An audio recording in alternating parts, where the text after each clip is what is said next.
Bienvenidos a todos y todas a esta charla de la serie Imagina el Mundo, realizado con el apoyo de SURA, nuestro aliado regional para América Latina. En esta ocasión tenemos a Richard Stengel, que es exeditor de la revista Time y escritor. Fue director del National Constitution Center y trabajó como subsecretario de Estado durante la administración de Obama.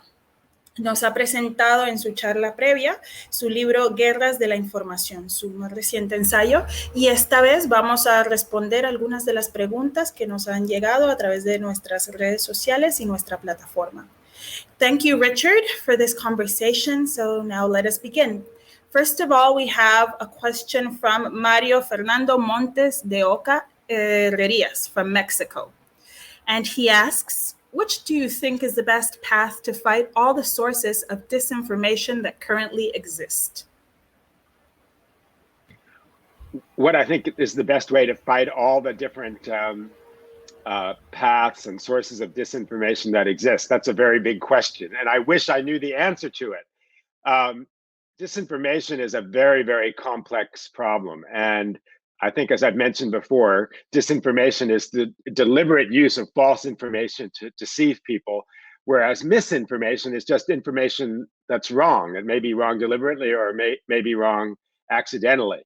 I have been saying over and over that I think that government is not the answer, that the platform companies that host user-generated content, like Facebook, like Twitter, like Snapchat, etc., they need to police their own ecosystem, and they need to be held more liable by governments, by the United States government and, for example, the Mexican government, for publishing content that may be considered defamatory, that may be considered hate speech, that may be considered speech that is disinformation, deliberately trying to mislead.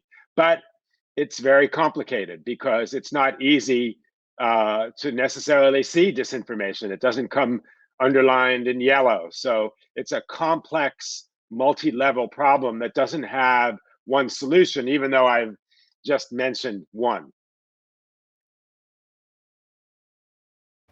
Okay, perfect. The next question is from Irma Lovera de Sola from Spain. And she asks, do you think that Donald Trump has a chance to keep influencing U.S. politics and even win another election for the U.S. presidency? Well, it's a bit of a depressing question. And speaking of depressing statistics, something like more than half of Republican voters believe Donald Trump's big lie that the election was stolen from him. And he is, as I call him in my book, the disinformationist in chief. In fact, I think there was a study recently that showed that a gigantic percentage of the disinformation about COVID-19 and the coronavirus actually came from Trump, which is further evidence to your questioner that he does hold outsized influence on people. Unfortunately, people seem susceptible to the disinformation that he puts out there, and I would wish that he wouldn't do it. I don't think that's going to happen.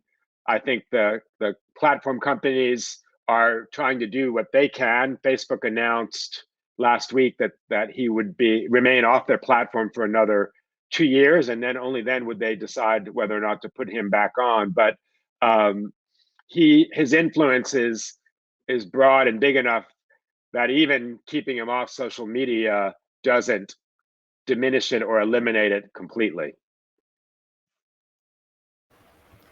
Now that you mentioned COVID-19, we have a question from Gabriel Olivares from Mexico. He says, hello, Richard. Thank you for your wonderful talk. Can you please share your thoughts about disinformation in the context of the COVID-19 pandemic, which has been a very delicate and complex issue over the past year and a half? And are you optimistic about the outcome? It's a good question, and I'll go further back into history.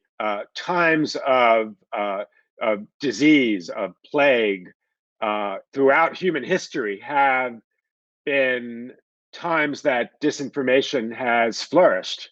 And this is another time because of the worldwide nature of COVID-19 and people's fear and misunderstanding and lack of understanding about it.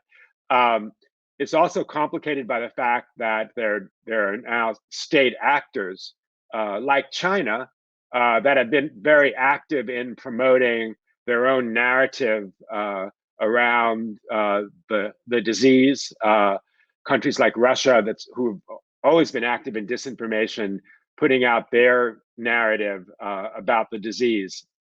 I am hopeful in the sense that the medical, scientific miracle of the vaccines has been so powerful and so helpful. If we look at the United States now, Joe Biden has set a goal of 70% of the American population being vaccinated by July 4th, which would give the United States herd immunity. I think that's just the first of what will happen all across the world. Probably in European countries first, but then spreading to South America, the African subcontinent, and we do have, there is a cure in the sense that it can prevent the pandemic from growing. So I am cautiously optimistic about that. Our next question is from Sofia Palacios from Colombia. And she says, "It seems to me that journalists can often get caught in a prisoner's dilemma. Either they publish a potential but uncertain scoop before their rivals, or by being careful and not publishing it at all, they risk downgrading the excellence of their rapidity in the eyes of the readers. How can journalists avoid contributing to disinformation without making their readers feel like they are less informed than others? Great talk. Thank you." It's a very good question. And my answer's a little bit unorthodox because I think that the emphasis on scoops, on being first, is overemphasized in our societies. I mean, what does it matter when you're first with some bit of information that everybody else will have almost instantaneously? And so often that information is leaked, so it's arbitrary where it appears. I think the journalistic kind of herd instinct around scoops and being first is not very helpful to democratic societies and not helpful to individuals. So, when I was editor of Time, I didn't want traditional scoops. I wanted what we called conceptual scoops. Like, we would have the first new idea about something, the first new concept about something. That to me is more important. That's much more serving your readers or your audience than having some, factual information that will become ubiquitous almost instantly first. So the emphasis, the competition around scoops, I think, does a disservice to journalism. It makes it less thoughtful, makes it less valuable. So that's my not very traditional answer to that question. Well, Maria Melendez from Ecuador asks, "How can we prevent or fight the creation of troll factories like the ones you mentioned in your talk from becoming a trend in governments worldwide?" Well, I fear that that's too late. One of the things I talked about is how it's, a troll factory is a whole lot less expensive than buying an F-18 fighter jet. It's something that countries without tremendous amount of wherewithal of money can do. And, the Russians were sort of pioneers with the Internet Research Agency, which was a troll factory in St. Petersburg. I fear that lots of other countries are doing something similar, that they feel that they need to be in this kind of information or disinformation battle, that they can do it on their own. And then the other scary thing is that they can direct it towards their own domestic audiences. I think a lot of authoritarian states are probably thinking about or already creating domestic troll factories. So I don't have a great answer on what to do about that, other than to try to use factual, truth-based information to drown out the disinformationists. But that's easier said than done. Okay, Noemi Barrios from Colombia asks, now, as individuals, how can we reduce the impact of our cognitive bias on the information that is being presented to us? Well, that's a question that has stymied people for 2,000 years. I think, cognitive bias is a fancy name for what is human nature. That we're biased to get the information we already agree with. We're biased against information that we disagree with. We have biases that when people give us information that is against what we already believe, it makes us double down on that belief. I mean, maybe only the saints in history were immune to that. And even the saints were susceptible to it. So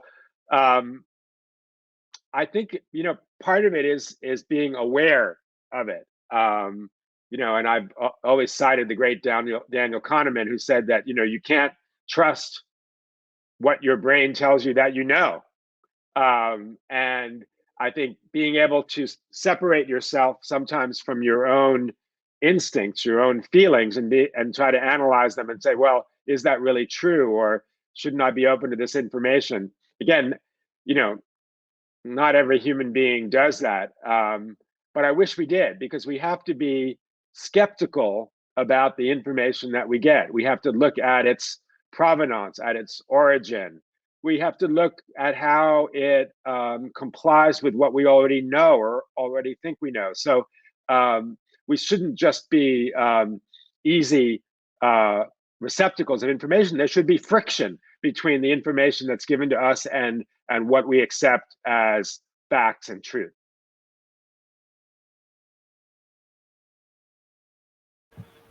Okay.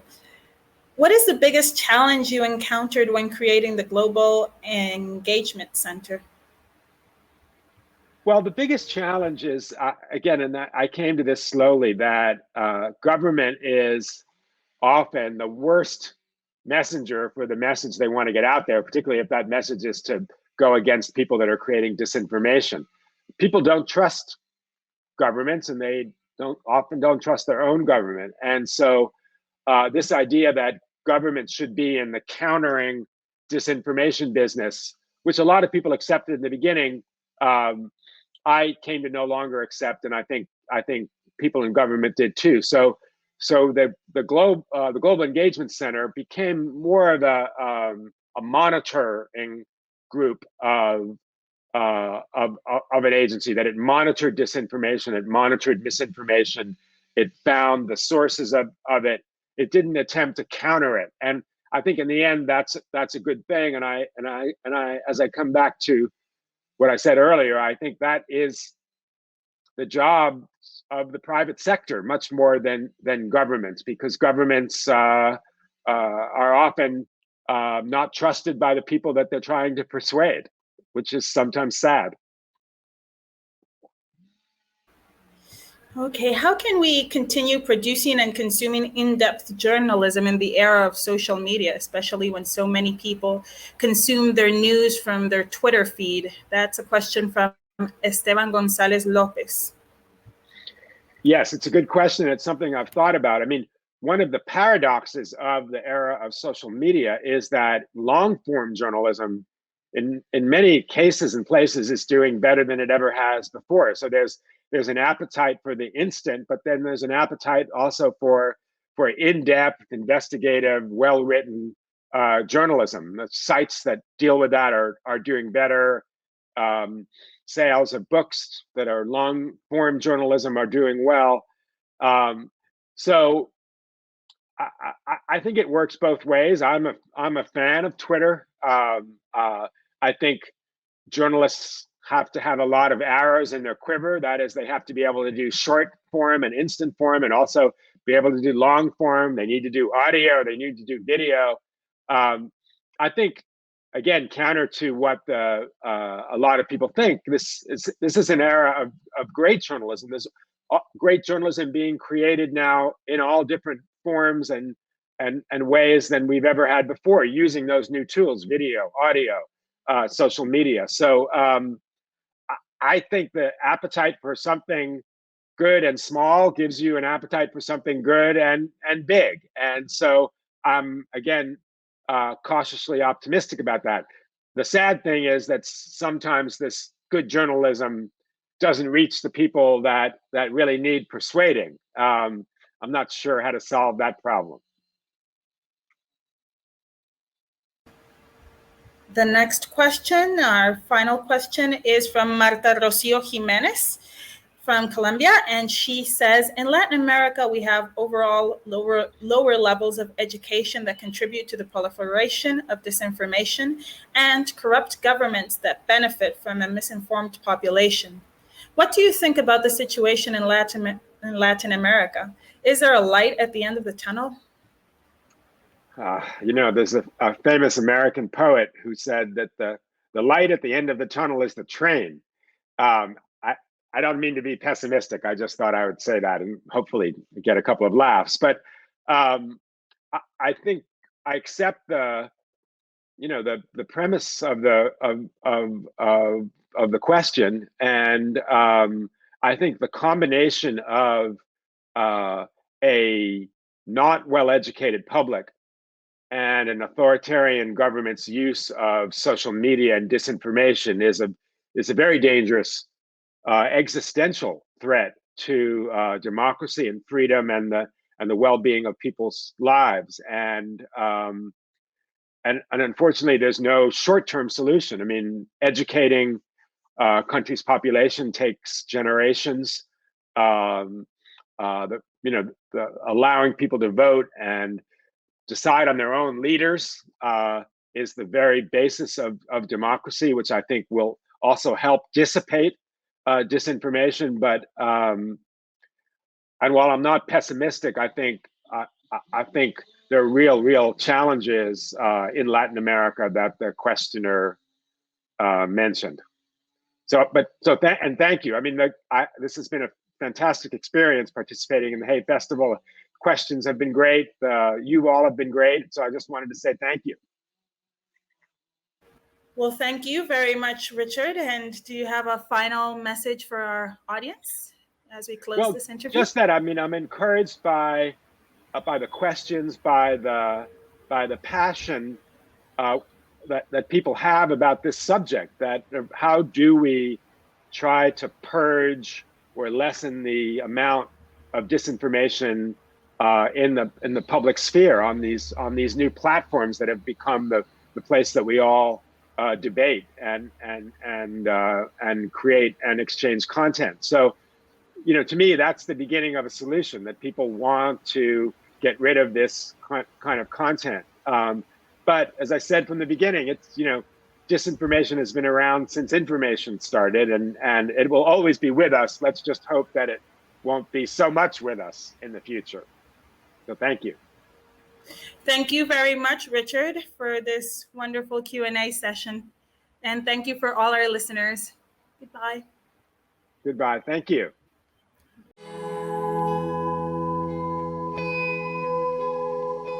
Mm-hmm.